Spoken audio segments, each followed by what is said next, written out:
안녕하세요. 헤더의 터닝 페이지 헤더입니다. 제임스 카메론 감독의 아바타는 영화계의 3D라는 새로운 장르를 본격적으로 도입할 수 있는 계기가 된 작품이죠. 무성영화에서 유성영화가 주가 되었고, 흑백영화에서 컬러영화가 주가 되었고, 2D 영화의 빈자리를 3D 영화가 채워주었죠. 이미 영화 역사상 전설이 된 세상에서 가장 유명한 영화 감독 스티븐 스필버그의 신작 레디 플레이어 1이 최초로 시도한 VR 영화도 영화계의 변혁을 일으킬 작품이 될까요? 제 답은 매우 그렇다 입니다. 문화가 무엇이냐고 누군가 저에게 물어본다면 이렇게 대답하고 싶어요. 레디 플레이어 1을 한번 봐봐 라고요. 스티븐 스필버그 감독의 작품은 이미 영화사에서 빼놓을 수 없을 만큼 위대한 작품을 남겼지만 레디 플레이어 1은 그 중에서도 정말 으뜸이 아닐까 싶어요. 이번에는 새로운 장르를 개척해냈거든요. 사실 저는 스필버그 감독의 작품들이 과거 세상에 나왔을 때 완전히 이해할 수 있을 나이의 세대가 아니었기 때문에 스필버그 감독을 똑똑하고 관객들을 극장으로 불러들일 줄 아는 감독이라고만 생각했었어요. 오늘 레디 플레이어 1을 보기 전까지는요. 그리고 저의 이러한 생각은 아주 형편없는 편견에 불과했던 걸 알게 됐죠. 스필버그 감독은 진정으로 영화와 문화를 사랑할 줄 알았던 사람이었고, 세상에 존재하는 모든 대중문화, 팝컬처를 이용해 애정과 사랑의 손길로 영화를 제작한 예술인이었어요. 정말 사랑하고 즐길 줄 아는 사람이 아니라면 나올 수 없는 영화였거든요. 오마주와 패러디의 끝판왕이 이 작품이었죠. 스필버그가 아니라면 누가 대체 시도를 할 수 있었을까요? 그와 동시대에 살아 이 마스터피스를 함께 할 수 있었던 것이 저에게는 행운이었습니다.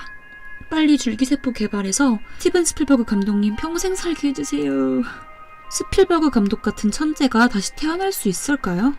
이번 레프런은 폼은 일시적이나 클래스는 영원하다라는 말이 무엇인지 알려주는 작품이에요. 최근에도 더 포스트 같은 좋은 작품을 계속 제작했지만 오락영화의 대부다운 모습을 보여준 그의 고퀄 영화는 오랜만이죠. 레디 플레이어 1은 이미 개봉 전부터 저 같은 덕후들을 달아오르게 만들었었죠. 예고편을 보는 사람들이 오히려 저 판권들을 어떻게 다 한 편에 모은 거지? 라고 걱정을 하게 만들 정도였었죠. 간단하게 예를 들자면 샤이닝, 아키라, 에일리언, 백투더 퓨처, 반지의 제왕, 매드맥스, 킹콩, 배트맨, 터미네이터, 사탄의 인형의 척키, 헬보이 등등 영화 속의 인물들과 사물들뿐만 아니라 오버워치, 마인크래프트, 워크래프트, 스트리트 파이터 등등의 게임도 총 집합하는 놀라운 영화예요. 나열하기가 어려울 정도죠. 자, 그러면 본격 영화 레디 플레이어 1 리뷰 및 후기 시작해볼게요. 빈민촌에 사는 주인공 웨이드, 그리고 그의 이모와 애인뿐 아니라 전 세계 인류는 오아시스라는 가상현실 세계에 많은 시간을 투자하며 살고 있습니다. 홀리데이 박사가 만든 바로 이 세계에서 말이죠. 사막 같은 황량한 도시에 사는 미래인류에게 있어서 오아시스는 유일한 도피처예요. 그래서 많은 사람들이 이 가상현실 세계의 아이템들을 위해 현실에 많은 돈과 시간들을 투자하죠. 이곳에서 그들은 언제 어디서든 원하는 일을 모두 할 수 있거든요. 하지만 그 가상현실 세계에서 목숨을 잃는다면 죽지는 않지만 가지고 있던 모든 것이 초기화되며 현실 세계에서 투자한 아이템들도 동시에 신기루처럼 잃어버리고 말죠. 그러던 어느 날 이 오아시스를 개발한 천재 프로그래머 홀리데이가 사망하게 되고, 그는 죽기 전 남겨놓은 3가지 퀘스트를 달성해 3가지 열쇠를 얻어 숨겨놓은 이스터에그를 찾아낸다면 자신이 개발한 이 가상현실 세계의 오아시스와 경영권을 넘겨주겠다는 약속을 전 인류에게 남기죠. 오아시스의 아버지의 죽음에 전 인류는 슬퍼하였고, 그가 남긴 마지막 약속만이 세상에 남아있었죠. 하지만 5년이 지나도록 3가지 퀘스트를 달성하기는커녕 그 아무도 첫 번째 퀘스트 레이싱의 고링 지점에도 가지 못했죠. 그 와중에 홀리데이가 남긴 오아시스를 자신들의 돈벌이 수단으로 만들려는 악덕 기업 IOI가 많은 사람들을 고용해 대회에 접속시켰어요. 그 핑미가 아닙니다. 사실 영화를 보면서 저도 핑미가 생각나서 조금 웃기긴 했어요. 주인공 웨이드는 과거 대중문화, 팝컬처를 사랑하고 애정하고 홀리데이 박사를 존경했기 때문에 그가 남긴 유언에 도전하려고 애쓰지만 가난한 그의 환경이 매번 그의 앞길을 막아섰죠. 여느 때처럼 가상의 동료 H와 레이싱에 참가하게 된 웨이드는 그 유명한 아르테미스를 우연히 만나게 되고 그녀에게 호감을 갖게 됩니다. 그리고 항상 그랬던 것처럼 영화 킹콩의 콩 때문에 결승선 앞에서 실패하고 말죠. 하지만 이번에는 조금 달랐어요. 자칫 죽을 위기에 처한 아르테미스를 웨이드가 구해주게 되고 그는 그녀와 조금 친분이 쌓이게 되죠. 이 첫 번째 레이싱 씬은 영화 역사상 정말 역대급 액션 장면이 아닐까 생각해요. 정말 한순간도 눈을 뗄 수가 없었거든요. 전 사실 3D를 되게 못 보는 사람이라 아바타를 볼 때도 되게 힘들었었거든요. 하지만 이번 레디 플레이어 1은 한 번도 안경을 벗은 적이 없었어요. 그 정도로 황홀한 액션씬이 가득했죠. 다시 레퍼런의 이야기로 돌아가자면 기존의 룰을 따르지 않았던 홀리데이 박사가 우상이었던 웨이드는 그의 유언 이후 생겨난 홀리데이 저널에 가서 과거 사내 파티가 있던 그 날을 재생시켜봅니다. 전속력으로 뒤로 페달을 밟는 건 어때? 라는 말을 듣게 된 웨이드는 다음 레이싱이 있던 그날 모두가 룰을 따라 결승선을 향해 출발할 때 전속력으로 뒤를 향해 페달을 밟았고 아래 생겨난 길을 통해 다른 참가자들의 견제와 콩의 폭주 없이 모두가 꿈꿔왔던 첫 번째 레이싱 결승선을 통과한 행운의 주인공이 됩니다. 모두가 그저 룰을 따라갔을 때 웨이드가 선택했던 아웃사이더적 선택이 그를 첫 번째 열쇠의 주인공으로 만든 것이었죠. 이때 그는 홀리데이 박사의 홀로그램에게서 두 번째 열쇠의 힌트를 받게 됩니다. 그리고 웨이드, 아르테미스, H, 다이토, 쇼 이 5명의 상위 플레이어 하이파이브는 홀리데이가 남긴 단서에서 두 번째 열쇠를 찾을 방법을 생각해내죠. 바로 창조자가 증오한이란 구절에서 원작자 스티븐 킹이 싫어했던 아주 증오했던 영화 샤이닝이라는 것을 알아냈고 부족한 용기는 그가 평생 유일하게 사랑한 여자이자 오아시스 개발 동업자 모로의 아내 카렌 언더우드 키라와 관계가 있을 것이라고 확신하면서요. 그렇게 다시 홀리데이 저널에 가서 젊은 날 홀리데이와 키라가 처음 데이트했을 때 보았던 영화 샤이닝 속으로 들어가 두 번째 키를 찾으려 합니다. 하지만 혼자서만 샤이닝을 보지 않았던 H는 영화 역사상 가장 유명한 쌍둥이 자매에게 홀려 피바다에 휩쓸리게 되고 화장실 욕조에 있던 시체에게 죽을 뻔하기도 하고 잭 니콜슨의 눈 내리는 미로에서 정말 개고생을 합니다. 역시 저는 영화팬이라 그런지 몰라도 두 번째 캐스트가 가장 좋았어요. 그 감성이며 그 액션이며 그 기발함이며 정말 완벽했죠. 와, 정말 어떻게 샤이닝을 이렇게 완벽하게 구현해낼 수 있었는지 감탄만 나올 뿐이었어요. 다행히 동료들에 의해 가까스로 살아난 H는 원작 샤이닝 엔딩에 등장하는 사진과는 조금 다른 홀리데이와 키라가 있는 사진을 발견하고 그것을 동료들에게 이야기해줍니다. 그들은 본능적으로 홀리데이가 남긴 키라와의 흔적이 연회장에 있을 것이라고 확신하게 되죠. 하지만 그곳에는 홀리데이가 초창기 만든 게임이 구현돼 있었어요. 좀비 천지였죠. 시간이 얼마 남지 않았기에 아르테미스는 먼저 용기를 내어 그 좀비들을 밟으며 키라에게 다가갔고 마침내 홀리데이는 하지 못했던 그 용기를 내어 부끄럽지만 그녀에게 춤을 청합니다. 그리고 키라는 말하죠. 오랫동안 기다렸다고요. 그렇게 아르테미스는 두 번째 열쇠를 획득하고 웨이드와 나머지 친구들도 이어서 명단에 이름을 올리죠.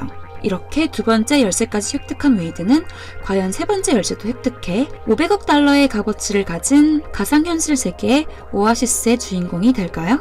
저는 영화를 보는 내내 우와 거리면서 입을 벌리고 봤어요. 매 퀘스트가 끝날 때마다 눈물은 어찌나 나오던지. 저에게 정말 기억에 남는 레퍼런스 속 이스터에그를 몇 개 고른다면 마인크래프트, 주인공 웨이드의 차, 백투더퓨처의 드로리안, 아키라의 바이크, 킹콩의 콩, 오버워치의 트레이서, 스트리트 파이터의 춘리, 사탄의 인형의 척키, 다이토의 건담. 아, 이건 정말 소름. H의 아이언 자이언트 정도라고 할 수 있을 것 같아요. 러닝타임이 정말 꿈같은 시간이 아니었나 생각합니다. 오랜만에 영화팬으로서 굉장히 벅찬 기분을 느끼며 본 영화였어요. 이게 현대예술이고 대중문화지 싶었고요. 훌륭한 볼거리가 스크린을 가득 채웠지만 저에게 개인적으로도 감동을 주었던 것은 매 퀘스트가 남긴 이야기들이었어요. 첫 번째 열쇠와 관련된 이야기는 이러해요. 홀리데이 박사는 정해진 룰을 따르지 않았기에 가상의 현실 세계에 오아시스를 만들어낼 수 있었죠. 그의 룰브레이커적인 성격이 세상을 바꾸었던 것이었어요. 그리고 웨이드 또한 정해진 길에 길들여지지 않고 자신만의 길을 창조해냈어요. 그렇기 때문에 차를 거꾸로 운전할 생각을 했던 거겠죠. 두 번째 열쇠에 관한 이야기는 이러해요. 영화 샤이닝을 그대로 옮겨놓았던 두 번째 퀘스트는 용기 있게 사랑에 도전해보지 못했기에 자신 홀리데이 박사 스스로에게 보낸 후회의 편지예요.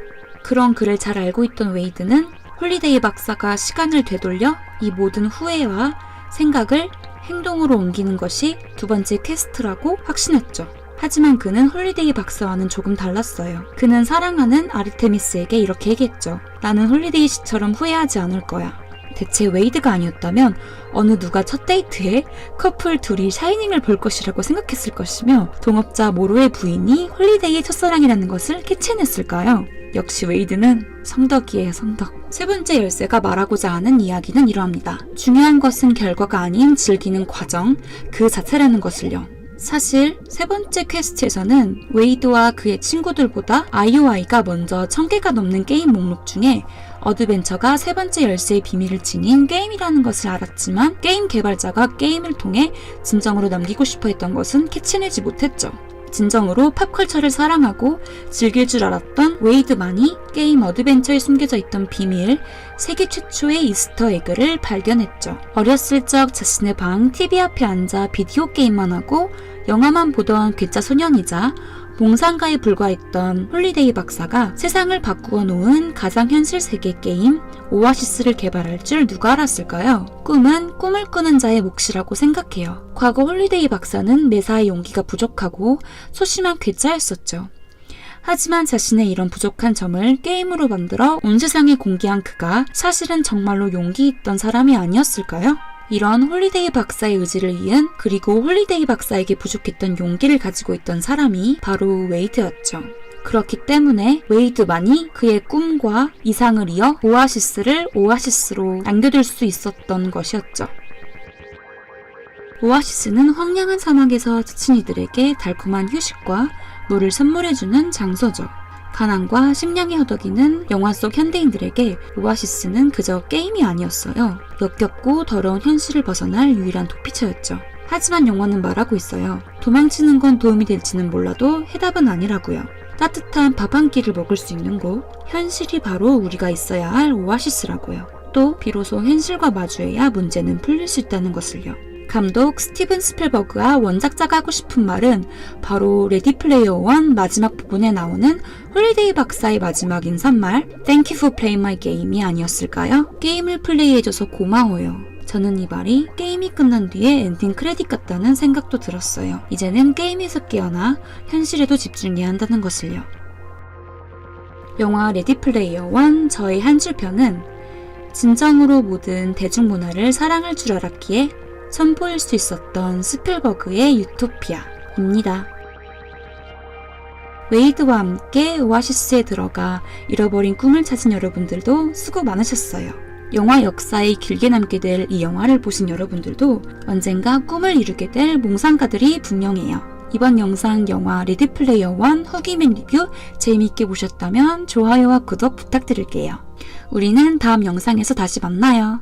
안녕!